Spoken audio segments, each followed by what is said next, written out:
नमस्कार दर्शकों, मैं हूं कीर्ति तिवारी।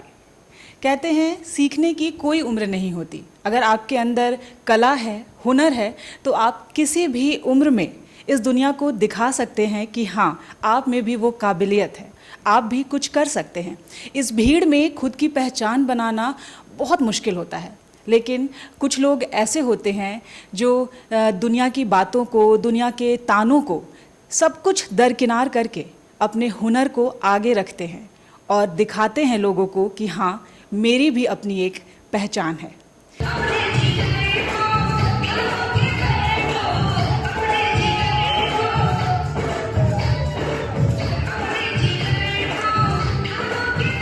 न्यूज़ विंग के ऑनलाइन प्लेटफॉर्म पर आज हमने एक ऐसी ही शख्सियत को आमंत्रित किया है और हम आपको उनसे मिलवाने जा रहे हैं, और वो शख्सियत हैं वीना राय जी।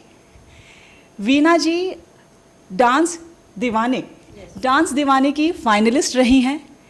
डांस दीवाने नाम से ही आप समझ पा रहे हैं कि एक डांस शो है, और उसकी फाइनलिस्ट होना इस उम्र में बहुत बड़ी बात है, क्योंकि हमने हमेशा ही देखा है युवाओं को सिंगिंग करते हुए, डांसिंग करते हुए, यहाँ तक कि छोटे बच्चों को भी सिंगिंग करते हुए, डांसिंग करते हुए। लेकिन एक उम्र के बाद खासकर महिलाओं को वो प्लेटफॉर्म नहीं मिल पाता है जहां वो अपनी कला को दिखा सके, अपने नाम को, अपनी पहचान को दुनिया के सामने ला सके। लेकिन वीना जी ने सब कुछ दरकिनार करते हुए अपनी खुद की एक पहचान बनाई है।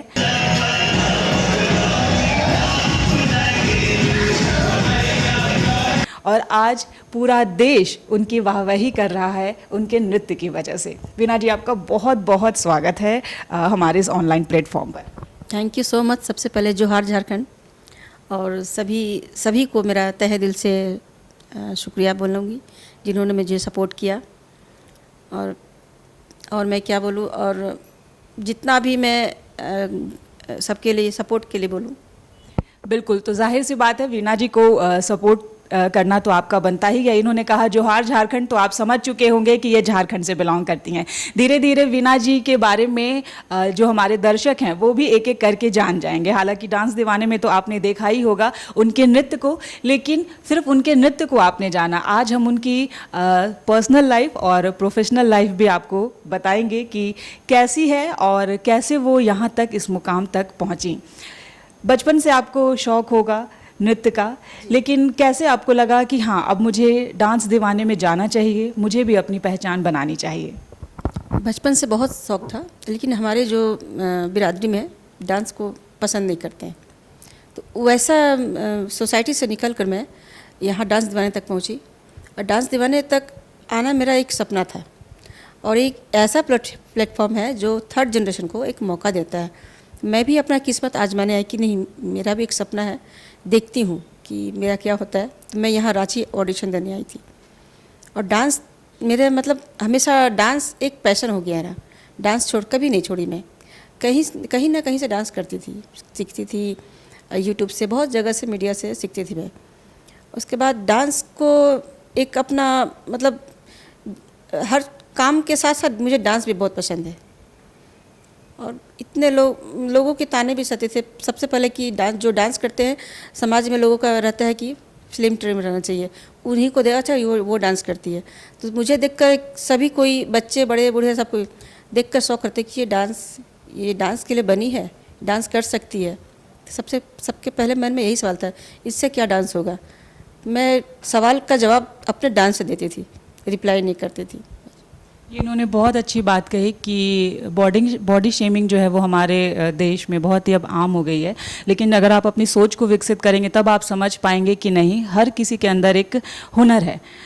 परिवार का कितना सहयोग मिला आपको, दोस्तों का कितना सहयोग मिला? क्योंकि कहते हैं, हमेशा ये कहा जाता है कि एक सफल पुरुष के पीछे एक नारी का हाथ होता है, लेकिन अगर कोई नारी सफल होती है तो किसका हाथ हो सकता है?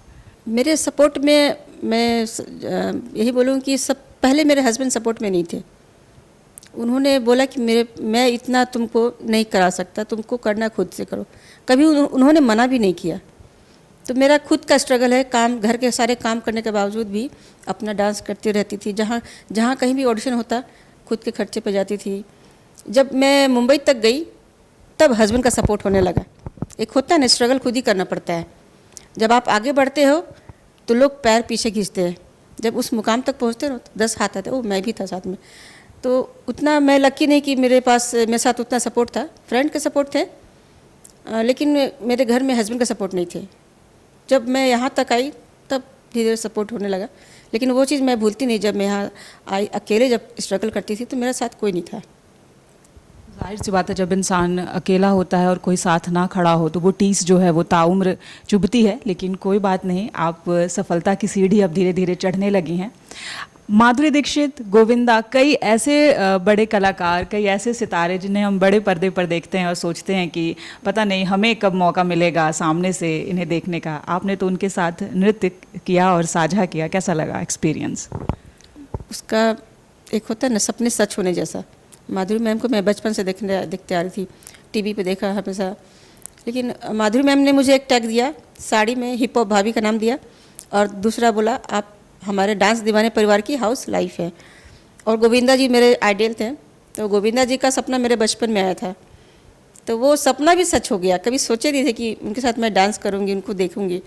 तो सारे एक्सपीरियंस बहुत ही अच्छे रहे, और सुनील शेट्टी सर भी बहुत अच्छे हैं, जेन्युइनली बहुत अच्छे हैं, और सबको अच्छी बातें ही बोलते हैं, आप लोग मेहनत करो, आगे बढ़ो। और उनसे सबसे अच्छी मुझे भारती जी लगती है, वो जैसी दिखती हैं बिल्कुल वैसी हैं, हमेशा सपोर्ट में रहती हैं। बीना जी आप यहाँ से जब भी जाओगे तो खाली मत रहना, कुछ ना कुछ करते रहना, और इस उम्र में मैं इतना करती हूँ तो इसको आप आगे बनाए रखने को बोलिए। वहाँ स्टेज परफॉर्मेंस जब आप देती हैं तो कई अन्य कंटेस्टेंट्स भी होते हैं, तो आप फाइनल तक पहुँची। कौन आपका कॉम्पिटिटर था और कितने मित्र आपने वहाँ पर बनाए? 3rd जनरेशन में मैं थी, और 2nd और 1st तो सब बच्चे जैसे। अब उन सबको देखी तो अपने बच्चों की याद आती थी, और उनमें अपने बच्चे ही मिस करती थी। और कॉम्पिटिटर में कहा जाए तो एक हमारे वर्षा जी फ्रेंड भी हैं, और कंप्यूटर में वही थी 3rd जनरेशन में। और बच्चों से क्या कंप्यूटर, वो 2nd जनरेशन 3rd जनरेशन। लेकिन तब भी मैं अपने आप को टॉप 5 में मैं पाती हूँ, जहाँ तक हमारे ट्रायो का है। हमारे एक दिल्ली से थी शशि, और एक कोलकाता की थी मंजुला। हम लोग तीनों बहुत ही अच्छे गहरे दोस्त भी बन गए थे, और हम लोग का बॉन्डिंग बहुत अच्छा था, और अच्छा से हम लोग डांस करते थे। लेकिन यहाँ तक भी आया मेरे लिए बहुत है, और बहुत ही सपोर्ट रहा सभी का। इस प्लेटफॉर्म पर आने के बाद और अपने पीछे एक बहुत लंबा सफ़र तय करने के बाद, एक स्ट्रगल तय करने के बाद, अब यहाँ से निकलकर आप क्या सोच रही हैं? इसके बाद आपके सपने क्या हैं? इसके बाद मेरे सपने, मुझे बैठना बिल्कुल पसंद नहीं, कुछ ना कुछ करना है मुझे।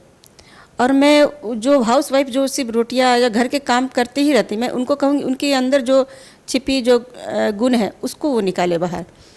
आफ्टर मैरिज लोग सोचती है अब हमारा लाइफ ख़त्म, शादी हुआ, बच्चे संभालो, घर संभालो, तो वो चीज़ तो नॉर्मली है, लेकिन उसके साथ अपने सपने भी आप पूरा कीजिए। उन लोगों के लिए मैं एक प्रेरणा बनना चाहती हूँ कि वो लोग अपने घर से निकले और अपना गुण टैलेंट जो भी है उसको बाहर निखारें। और मैं भी मैं चाहूँगी कि मैं और भी जो वहाँ से सीख कर आई हूँ सबको बताऊँ, और कुछ ना कुछ मुझे करना है। क्या आप कोई डांस क्लासेस बच्चों के लिए ओपन करेंगी? और जाहिर सी बात है आप झारखंड से हैं, तो झारखंड के लिए आप क्या करेंगी? इसलिए क्योंकि जब आप सफलता के पैमाने पर एक सीढ़ी भी चढ़ते हैं ना, तो आप जिस ज़मीन से जुड़े होते हैं सबसे पहला ख्याल आता है कि इस मिट्टी के लिए, इस ज़मीन के लिए हमें कुछ करना है। सबसे पहले है कि मैं तो फर्स्ट हाउस वाइफ के लिए करना चाहती हूँ, क्योंकि उस जो दौर से मैं गुजर चुकी हूँ, और हाउस वाइफ का ना दिल में बहुत तमन्ना रहती है। कभी बच्चों का सामने, बच्चों का रिस्पॉन्सिबिलिटी सब कुछ रहती है, उसके आगे वो कुछ बोल नहीं पाती है, अपने जो भी है अंदर की जो भी है वो दबे रह जाती है, तो उसको निकालना चाहती हूँ। और वो जो भी उनके अंदर है वो निकाले बाहर और दुनिया के सामने लाए, और अपने आप को भी वो भी उतना ही कॉन्फिडेंस रखें। वही मैं चाहती हूँ कि वो बाहर निकले। और मैं झारखंड अपना यही कहना चाहूँगी, जो घर से बाहर नहीं निकलती है उनको भी मैं बाहर निकलिए, देखिए, आगे बढ़िए, आप सिर्फ घर तक सीमित मत रहिए।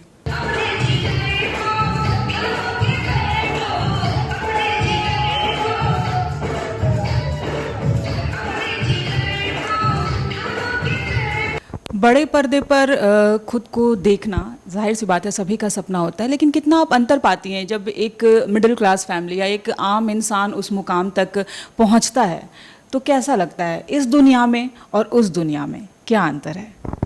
बहुत ज़मीन आसमान का अंतर होता है। सबसे पहले हम लोग का कोई डिसिप्लिन नहीं होता है, हाउसवाइफ का, न लंच का न ब्रेकफास्ट का, कुछ का डिसिप्लिन नहीं होता है। लेकिन जब हम लोग बड़े पर्दे पे जाते हैं हर चीज़ डिसिप्लिन हो जाता है। इस टाइम पे हमको ये करना है और हर चीज़ डिसिप्लिन से करते हैं। उसमें क्या है कि अपना टाइम टेबल और अपना सब कुछ सोच भी बदलती है। पहले सोच अलग थी लेकिन अभी सोच थोड़ा ऊपर है कि नहीं हमको ये करना है। अभी मुझे लगता है कि मैंने बहुत टाइम वेस्ट कर दिया। अब मुझे लगता है कि नहीं मुझे ये इस टाइम में ये चीज़ करना है। कोई भी एक पल भी मुझे मतलब एक्स्ट्रा वेस्ट नहीं करना है। नहीं, मैं चाहती हूँ कुछ ना कुछ करूँ। जो पहले की जो मेरी लाइफ चली गई उसमें सोचती कितना टाइम वेस्ट हो गया, मैं इस समय ये कर सकती थी। तो वो चीज़ मैं और महिलाओं को बताना चाहती कि नहीं करो। और मैं कोशिश करूँगी, मेरा अपना इच्छा है कि मेरा एक खुद का स्टूडियो हो, डांस स्टूडियो, जहाँ बच्चे भी सीखे बड़े भी, और ख़ासकर महिलाओं के लिए मैं खोलना चाहती हूँ जो कभी मतलब अंदर में डांस की इच्छा है वो कर नहीं पाती हैं या दबाव में आकर मेरे जैसे हमारे एक सोसाइटी, मेरा जो समाज है जहाँ से मैं आती हूँ वहाँ डांस बिल्कुल ना के बराबर है। तो उस समाज से निकलकर मैं यहाँ तक आई हूँ, तो मेरे लिए यही बहुत बड़ी बात है। जाहिर सी बात है टाइम मैनेजमेंट की बात इन्होंने की, बिल्कुल सही है, क्योंकि एक एक समय जो है वो कीमती है। अगर आप समय गंवा देंगे तो कभी ना कभी आपको जीवन के किसी पड़ाव पर ज़रूर ये एहसास होगा कि काश मैंने उस समय का जो है वो सदुपयोग कर लिया होता। क्या करना चाहिए महिलाओं को, चूँकि आप सब कुछ एक्सपीरियंस कर चुकी हैं, जिनके अंदर कुछ सपने हैं, चाहे वो सिंगिंग हो, चूँकि आप डांसिंग से जुड़ी हैं लेकिन कई महिलाएं सिंगिंग का भी शौक़ रखती हैं, तो ऐसी महिलाओं को आप क्या कहेंगे जिनके अंदर हुनर है लेकिन वो सामने नहीं आ पा रही हैं? सबसे पहले उनको अपने अंदर कॉन्फिडेंस लाना होगा। जब तक आप खुद के अंदर कॉन्फिडेंस नहीं रखिएगा तब तक आप कुछ नहीं कर सकते। भरोसा, अपने आप पर पूरा भरोसा रखना है, तभी आप बाहर कर सकते हो। आप पहले ही डर जाओगे कि नहीं मुझसे नहीं होगा, तो जितना आप डरोगे उतना लोग डराएंगे। तो डरना नहीं है और पूरा जोश के साथ बाहर निकलना है, मैं यही बोलूँगी। तो जाहिर सी बात है वीणा जी, आपको बहुत बहुत शुभकामना, ढेर सारी शुभकामना आपके आने वाले भविष्य के लिए। जाहिर सी बात है एक थर्ड जनरेशन में आने के बाद भी अपने सपनों को पंख देना, अपने हुनर को उड़ान देना बहुत बड़ी बात है। और खुद के लिए प्रेरणा और दूसरों के लिए प्रेरणा बनना, ये अपने आप में सबसे महत्वपूर्ण हो जाता है। जब आप सारी दुनिया की पाबंदियों को तोड़कर, सारे रीति रिवाजों को ब्रेक करके आगे बढ़ते हैं, पहला कदम आगे बढ़ाते हैं, उस वक्त कोई साथ नहीं देता। लेकिन जैसे जैसे आपके सपनों को पंख लगने लगते हैं ना, दुनिया जानने लगती है, समझने लगती है, तब धीरे धीरे एक एक करके सब आपके साथ हो जाते हैं। वो कहते हैं ना, एकला चलो, मतलब आप पहला कदम बढ़ाइए, जिसे आपके अंदर हुनर दिखेगा, जिसे आपकी काबिलियत दिखेगी, वो धीरे धीरे आपके साथ ज़रूर हो लेगा। तो वीणा जी को ढेर सारी शुभकामनाएं न्यूज़ विंग परिवार की तरफ से। ये और आगे बढ़े, तरक्की करे, सिर्फ डांस इंडिया ही नहीं बल्कि ऐसे कई रियलिटीज़ शो की अभी तो ये फाइनलिस्ट बनी है, और हम चाहेंगे कि आपके हाथ में ट्रॉफ़ी हो और फिर से हम उस ट्रॉफ़ी के साथ आपका एक इंटरव्यू अपने इसी प्लेटफॉर्म पर करें, ताकि जो मिसाल आप आज घरेलू महिलाओं के लिए सेट कर रही हैं, वो घरेलू महिलाएं जो हैं वो आपसे प्रेरित होकर अपने सपनों को भी पंख दे, अपने सपनों को भी उड़ान दे।